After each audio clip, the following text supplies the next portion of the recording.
అవకాశాల కార్యక్రమాలన్నిటిని కూడా తీసుకొని ఒకటొకటిగా పరిష్కరించుకుంటూ ప్రజా ప్రతినిధుల చేత చర్చ చేస్తూ ఈ సమస్యలను అన్నిటిని కూడా పరిష్కరించుకున్నాం। ఈ రోజు ఫ్లైఓవర్ ప్రారంభోత్సవమే కాదు, చాంద్రాయణగుట్ట నియోజకవర్గానికి సంబంధించి సివరేజ్ ప్లాంట్స్ కోసం కూడా వందలాది కోట్ల రూపాయల నిధులు అక్బరుద్దీన్ ఓవైసీ గారు అడిగితే వాటి ప్రారంభోత్సవ కార్యక్రమాలను కూడా ఈ రోజు మనము మొదలు పెట్టుకున్నాం। ఈ రోజు చాలా మంది నగర అభివృద్ధి గురించి ఎదురు చూస్తున్నారు। ఈ నగర అభివృద్ధిలో మెట్రో విస్తరించాల్సిన అవసరం ఉన్నది, గోదావరి జలాలను తీసుకురావాల్సిన అవసరం ఉన్నది, మూసీ నదిని పునరుజ్జీవింపజేయాల్సిన అవసరం ఉన్నది।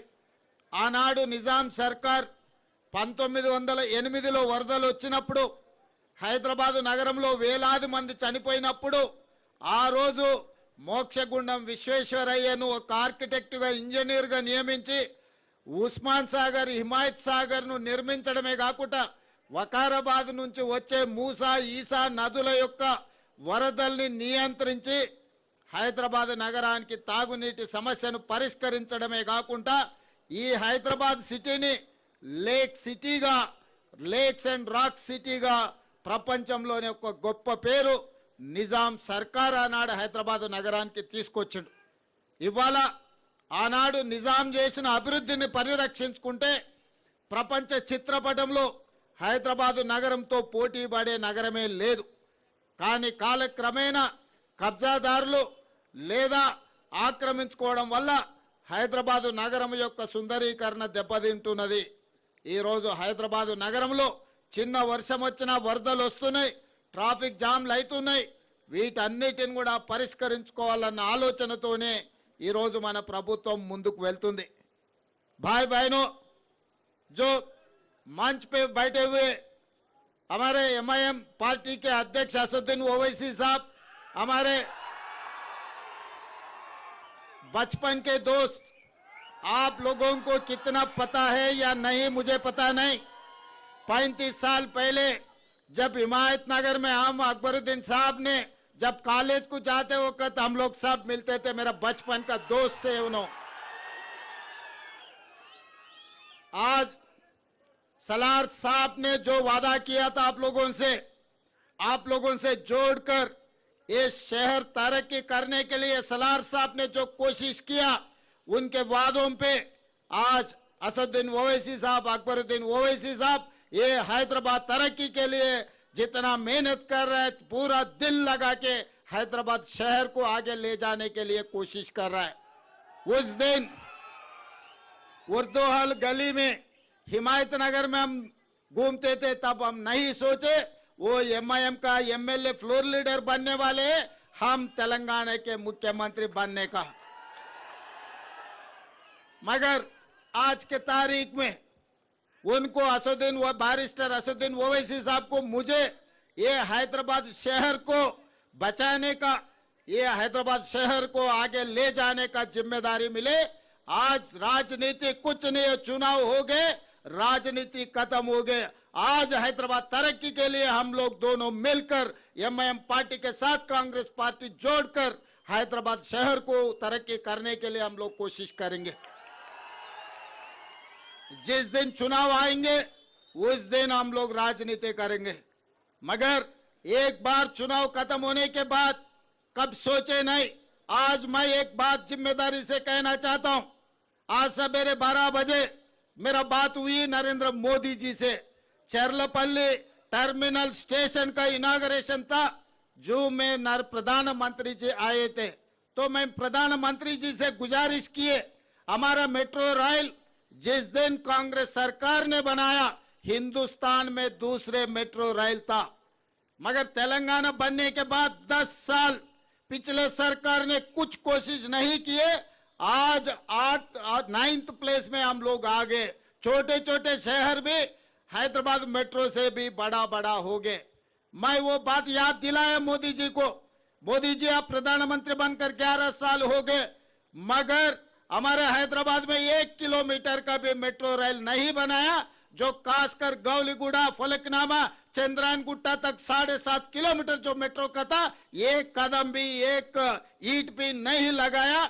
इसीलिए हम फेज 2 हैदराबाद मेट्रो के लिए केंद्र सरकार को हमारा रिप्रेजेंटेशन दिया हुआ है, आप कैबिनेट में मंजूर करो, क्योंकि दिल्ली के बाद, दिल्ली के साथ साथ हैदराबाद शहर है, इसीलिए हैदराबाद शहर में मेट्रो का एक्सपेंशन करने का जिम्मेदारी तेलंगाना सरकार ने लिया। इनका जो भी परमिशन है केंद्र सरकार में है। मैं ये नहीं सोचा वो भारतीय जनता पार्टी का और मैं कांग्रेस का, ऐसा सोचे तो काम नहीं होने वाले हैं। जब काम लेना है तो बराबर हिस्सा मांग के लेंगे, वो हिस्सा हमारे हैं, हमारे हिस्सा हम लेकर रहेंगे। इसीलिए मैं मोदी जी से कहा, आप हमारे मेट्रो का परमिशन तुरंत दे दो। उसके अलावा मैं मोदी जी से पूछा, हमारे मूसी का भी आपके ने पेंडिंग है। आउटर रिंग रोड के साथ साथ आज हम लोग रीजनल रिंग रोड बना रहे, 370 किलोमीटर का रीजनल रिंग रोड हम बना रहे। वो रीजनल रिंग रोड आए तो तेलंगाना में इतना इन्वेस्टमेंट्स आ जाएंगे, तेलंगाना एकदम तरक्की आगे जाने वाले। जैसा दिल्ली, गुड़गांव, हरियाणा है, वो दो मिलाए तो हैदराबाद शहर के सामने, तेलंगाना के सामने छोटे हो जाएंगे। इसीलिए आज ये जो तेलंगाना युवता को जो बेरोजगार है, जिसको नौकरी नहीं है, सबको नौकरी मिलना है, सब तरक्की करना है तो रीजनल रिंग रोड भी बनाना है। रीजनल रिंग रोड के साथ रीजनल रिंग रेल भी हम मांगा था नरेंद्र मोदी जी से। इनके साथ साथ वकाराबाद, कोडंगल और कृष्णा रेलवे लाइन भी हम मांगे थे कि क्योंकि आज मेट्रो, आज रेलवे का जो इनाग्रेशन हुआ चरलापल्ली के बहुत सालों से वो पेंडिंग पड़ा हुआ था। मैं जब एमपी था तब भी पार्लियामेंट में मैं आवाज उठाए तो काम नहीं हो रहा था। मैं मुख्यमंत्री बनने के बाद उसका जो जो जरूरत है, लैंड एक्विजिशन का काम था, सब कुछ क्लियर कर दे के आज चरलापल्ली रेलवे स्टेशन एक बड़ा रेलवे स्टेशन हम बना लिए। तो इसीलिए अगर हैदराबाद और तेलंगाना राज्य का तरक्की के लिए मोदी जी से लड़ना है तो मोदी जी से लड़ूंगा, असदुद्दीन ओवैसी साहब से मिलना है तो असदुद्दीन ओवैसी साहब से मिलकर हैदराबाद शहर को तरक्की करने में मैं कोशिश करूंगा। और अभी मेरे सामने बहुत सारे बड़े साहब, छोटे साहब दोनों ने एक बड़ा चिट्ठी बनाए। ये बड़ा चिट्ठी याद रखना मुश्किल है क्योंकि मैं पंडित नहीं है। हमारा पंडित जी आ गए, हमारा पंडित जी पूरा लिख लिए। आज मैं ये बात साफ कहना चाहता हूँ, जब अय्या मियाँ हो गए, एक हो गए तो हम क्या बोलने का है। अय्या मियाँ तो बोल दिया, अय्या तो लिख लिए। अय्या का मतलब पंडित है, आपको तो पता है ना। तो इसीलिए असद साहब ने बोल दिए, श्रीधर बाबू जी ने लिख लिए।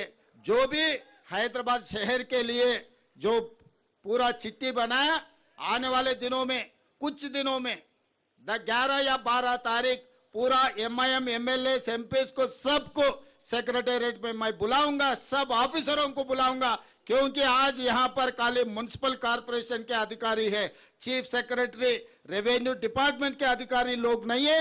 मैं 11 तारीख या नहीं तो 12 तारीख सेक्रेटेरिएट में मैं पूरा एमआईएम पार्टी नेता लोगों को, एमपी साहब और एमएलए लोगों को, सबको, एमएलसी लोगों को बुला के, ऑफिसरों को बिठा के हैदराबाद शहर के लिए क्या काम करना है, पैसे के लिए कोई सोचने का जरूरी नहीं है।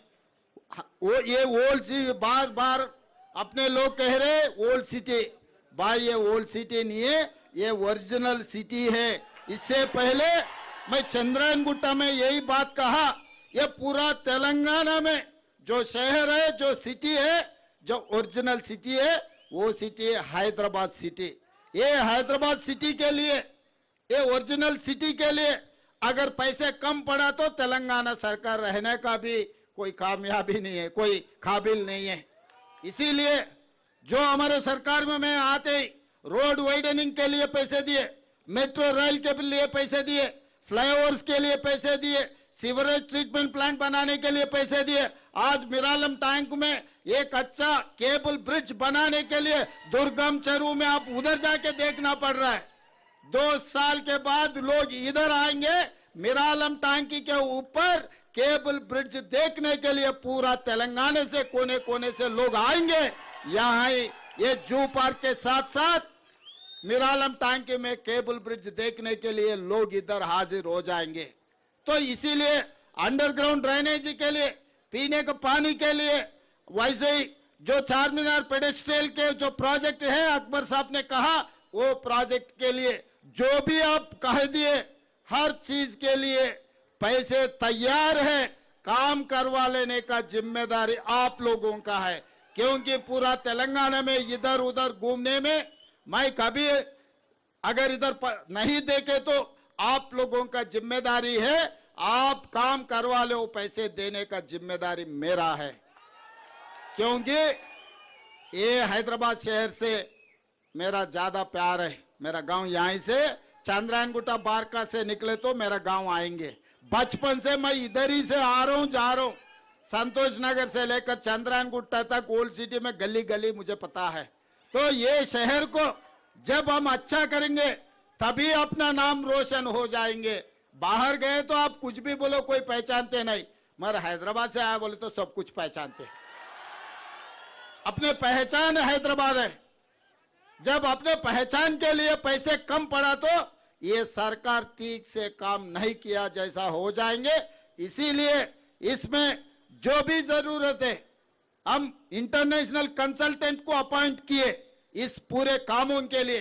कंसल्टेंट के साथ साथ अपने एमआईएम एमएलएज और नेता लोगों को बिठाऊंगा हैदराबाद के लिए। एजुकेशनल इंस्टीट्यूट, वो आईटीआई, वो अकबर असद साहब ने कह रहा था, साहब हमारे लिए एक इंजीनियरिंग कॉलेज, बस जरूर जब जरूरत पड़े तो मैं एजुकेशनल डिपार्टमेंट को बोलूंगा, टेक्निकल एजुकेशन डिपार्टमेंट को जरूर हम इंजीनियरिंग कॉलेज देने के लिए कोशिश करेंगे। और आगे जूनियर कॉलेज, डिग्री कॉलेज के बारे में चंद्रायन गुट्टा में शुरू करने के लिए अकबर साहब ने कहा, हम एजुकेशनल इंस्टीट्यूट में इंस्टीट्यूट से देने के लिए हम पीछे हटने वाले नहीं है। जो जो जरूरत है जरूर वो काम हम लोग करेंगे। टाइम हुआ? ओके।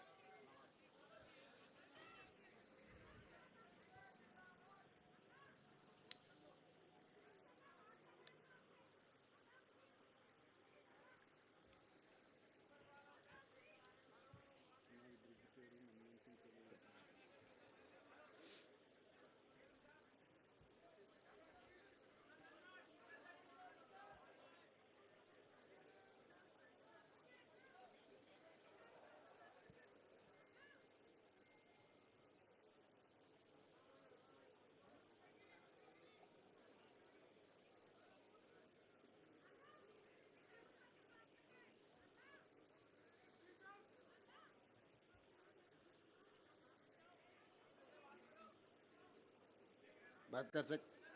हाँ, और उस्मानिया दवाखाना, निजाम सरकार ने अपने लिए उस्मानिया दवाखाना बना के दिए। आज उस्मानिया दवाखाना के वहाँ पर हाल देखे तो कोई भी परेशान हो जाएंगे। इसीलिए असदुद्दीन ओवैसी साहब ने जो कहा, आने वाले एक हफ्ता में जो गोशामहल स्टेडियम में जो है उस्मानिया अस्पताल का हम लोग फाउंडेशन स्टोन डालेंगे, तुरंत उस्मानिया हॉस्पिटल बनाने का जिम्मेदारी भी तेलंगाना सरकार ने उठाएंगे। और जो भी जितने भी बोले हम अधिकारियों को भी बोल दिए लिखने के लिए। और आगे 11 तारीख या 12 तारीख में सेक्रेटेरिएट में बुला के साहब लोग ने जो जो कहा हैदराबाद शहर के लिए सब कुछ मंजूर करवा देंगे। और आखिरी में एक ही बात, जो फ्लाईओवर है एयरपोर्ट को जाने के लिए, वो फ्लाईओवर का नाम पीवी नरसिंह राव का फ्लाईओवर है। ये भी फ्लाईओवर सीधा एयरपोर्ट को जा रहे। परसों जो शहीद हुए जो डॉक्टर मनमोहन सिंह जी का नाम ये फ्लाईओवर के लिए हम रख देंगे,